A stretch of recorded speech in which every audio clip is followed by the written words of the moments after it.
And many of us from the age of 4, 5, 6 years old, we were instructed by our parents that we must try and fast. And we grew up with fasting as a way of life. And most of us as Muslims, sorry to be so blunt, we have become Muslim by accident. Because remember, the fact that Allah subhanahu wa ta'ala has caused us to be born to Muslim parents, in fact itself is a blessing and a ni'mah. And we are born into the light.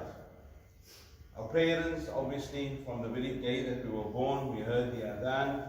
And as life goes on, we perform certain rituals in Islam. And by the time we reach 50 years old or 60 years old, do we really understand why we fasting? What is the sole reason why Allah subhanahu wa ta'ala instituted the act of fasting? So Allah subhanahu wa ta'ala says in the ayah which I quoted, that fasting was not exclusive to Islam or to Muslims as such.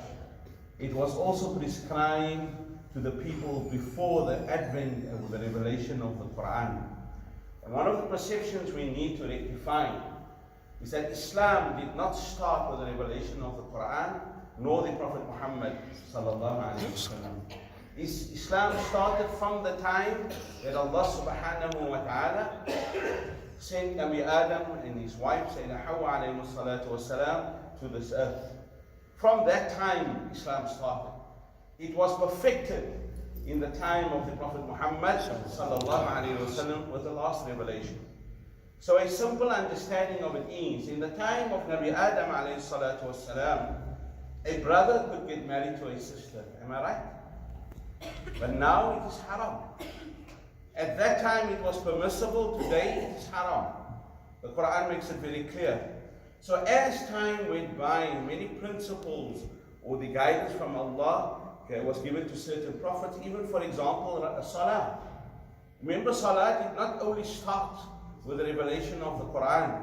The other prophets of Allah subhanahu wa ta'ala performed Salah most probably in the same manner, but in just a slightly different way. Because they speak about warka'u ma'ar-raki'in, ruku, sajda, so forth and so on. Fasting in itself was also prescribed, as Allah says, min qablikum la'allakum tattaqun, as Allah had given it to other nations before us, or as we say, as the ummah of the Prophet Muhammad sallallahu alaihi wasallam. So fasting is something which is prescribed by Allah so that you may learn tattaqun. Allah speaks about, once again, taqwa. Taqwa is a very important understanding. So what is your understanding of taqwa? I'm not going to ask Sheikh. You'll know what I'm speaking about. I want you to interact with me. I just want, not just want to be here to lecture to you. I want you to open up your minds and start speaking and understanding from your perspective that we don't realize how we're practicing self-restraint in the month of Ramadan. So what is your understanding of taqwa? Anybody? What's your understanding of taqwa? I think to be God, fear Allah. Fear Allah. You fear Allah subhanahu wa ta'ala. Anybody, anything else? Ladies, please feel free to interact with me. Don't worry, there's nothing haram about that. Alright? Anybody of the brothers would like to contribute? What is your understanding of the word taqwa? What is taqwa? Anything. The brother said is God fearing. What else? Say again, somebody said something? Say again? Steadfast on Iman. Another understanding?